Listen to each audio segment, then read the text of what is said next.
What's going on, everybody? It is your man Cleveland Terry, and to be honest, I'm not even sure why I'm doing this video.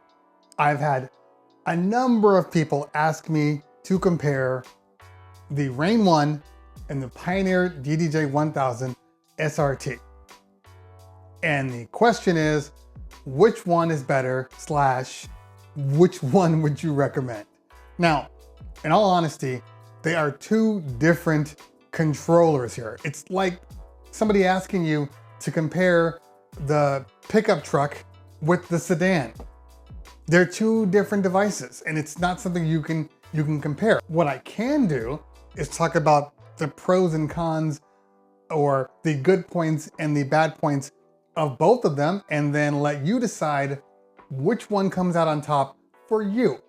Everybody's different, and I can tell you right off the bat, these are both very, very good controllers. And if you have one or the other, you're in a very good place. But for some people, they might prefer one over the other. So let's talk about that now.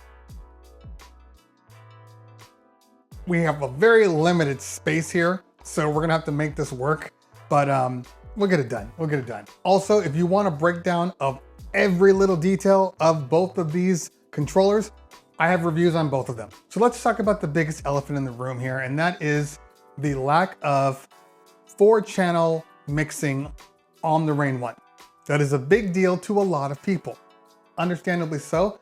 I get it. If you actually need 4 channels, having the 2 is going to be a problem for you. As I said in my previous video, most people aren't using the 4 channels, but if you are using the 4 channels, you're going to be much better off with something similar to this. Now, as far as the channels are concerned, very similar in results. On the Rane One, you have 2 switchable line ins, which can also be doubled as a line in and a phono in if you want to use turntables. The same applies to the 1000. They are switchable again with line and with turntables. Now, I do like on the mixer the fact that it has its own switchable color filters here, so you can go your standard high pass filter, which is the default on the Rane One, but on here you can also switch it over to noise, pitch, and de-echo. The pitch function on the 1000 is actually one of my favorite little effects to be used, and I love the fact that it's right on top of the board here. Speaking of right on top of the board, one of the things that I think is better on the 1000 versus the Rane One is the fact that the microphone controls are on the deck. It would have been nice if Rane expanded the mixer out a little bit to allow for that microphone channel here. Now, as far as the microphone channel is concerned, they both give you 2 independent mic inputs. However, on the Rane One, we have XLRs. On the 1000, you have 1 XLR combo jack and then 1 1/4-inch balanced. On the mic channel itself, the 1000 has high and low EQ. However, the high and low EQ only applies to mic 1. On the Rane One, you do have 2 separate mics with both 2-band EQs. That's definitely a plus. However, no talkover on this device. There is a talkover switch on the 1000, and the switches are up top, so it's easy to turn them off and on without having to kind of look down.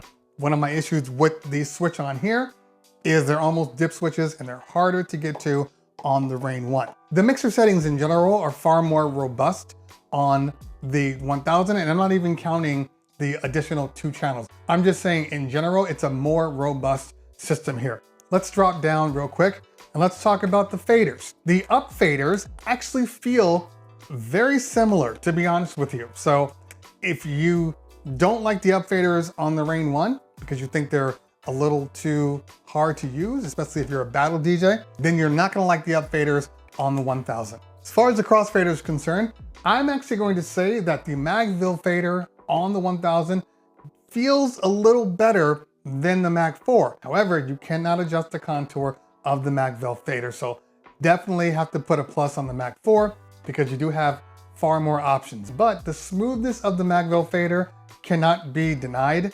Another plus, dedicated sampler knob. I'm not quite sure why there's no sample knob on the Rane One. I think that was a missed opportunity. You can map your knobs to the sampler button, but if you map your knob, obviously you're losing another function. So it would have been nice had they put the sampler on there. So far from what I've seen, the sound is good on both of them. We know that Rane always has a very, very good sound. The DDJ 1000, it was probably the first upgraded sound card moving up from like the SX2. So I've never had any problems with the sound being output from this device. It's a great sounding board. And I'm going to assume that the Rane One, since we haven't taken it out in the real world, I'm going to assume the Rane One has a very good sound too, because that is kind of Rane's signature quality. We'll have to kind of wait and see. Besides the 2 channels, that is a big deal to a lot of people, including myself, and that is the lack of a effects board. There's no effects board on this. You have to use Serato effects. Meanwhile, on the 1000, you definitely have a very good effects system here, similar to your 900. Although I do prefer the paddles versus the standard on and off, I've never been a fan of the old school Pioneer way. I prefer the paddle option for me. Everybody's different, but I do. It would have been nice if this device had come with its own internal effects. That's probably, for me, the biggest issue with this device. Can you work around it? Yes, but it would have been nice. The meat and potatoes of this entire console, especially for the Rane One and for the 1000, rests upon the platters. Platters are the only reason why you bought the 1000 and or why you bought the Rane One. First off, the 1000 is a couple of years old, but it still holds its own.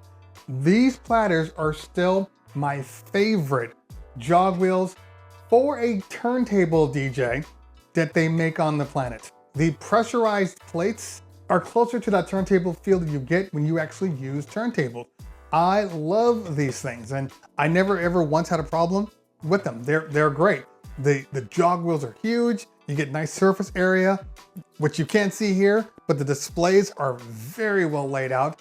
Better on the record box version over the SRT version, but they're still laid out very, very nicely. They have a nice jog adjust, which will allow you to change the weight of the platters. They are very, very responsive and honestly, a joy to use. As far as the pad modes and everything, they're great. The pads are nice, although they're a little stiffer than the pads that are found on here. The Rane One pads, I'm gonna say feel kind of like a hybrid pad button, because when you press them, the button actually moves inward. On the 1000, they don't really move. You can feel the rubber moving, but not the pad itself. So definitely a difference in mechanics from one to the other. They're both good, they both work well. And we also can't forget about the fact that the Rane One has Scratch Bank. One of a very few amount of devices that actually has Scratch Bank. There is no Scratch Bank on this 1000. And I can tell you this, it will be missed when I use my 1000. This board is about these motorized platters. This is the major selling point. It will continue to be the major selling point. It is the reason that you purchase this system. So the question is, why would you buy one over the other? Well, for me, it's simple.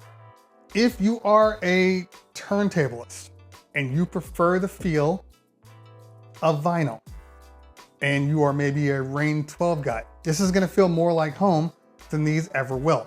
That's not gonna change. Your motorized platter is always gonna be different than your standard jog wheel. These do the job, but this feels like you're actually spinning.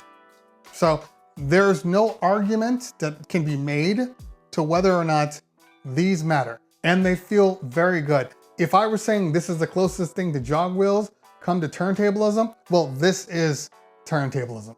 It doesn't get any closer to this. This is it. As I said on my review, it's worth noting that you can turn the motor off on these platters and it will definitely feel a little more like a CDJ style system, but you're not going to be able to actually use these as scratch platters anymore. They're both great controllers. They both run Serato. They both have excellent bells and whistles that are exclusive, but exclusives are important. The moving platters, very important. Scratch Bank, so important. And if those two things alone are things you use all the time, then the choice is very obvious to me. These are just fun. it's fun to use moving platters again. Now, I'm sorry that I was unable to tell you a definitive answer because I don't think it's possible. But based upon what I've said here, you've probably already made your decision. All right, guys, if you found this video useful, hit that like button. If you found this video really useful, hit that subscribe button. Make sure you follow me on the Instagrams and the Twitters.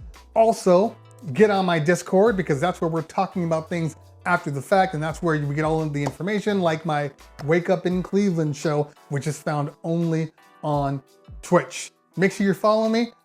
Always a pleasure, guys and girls. If I don't talk to you later, we'll talk soon. Peace.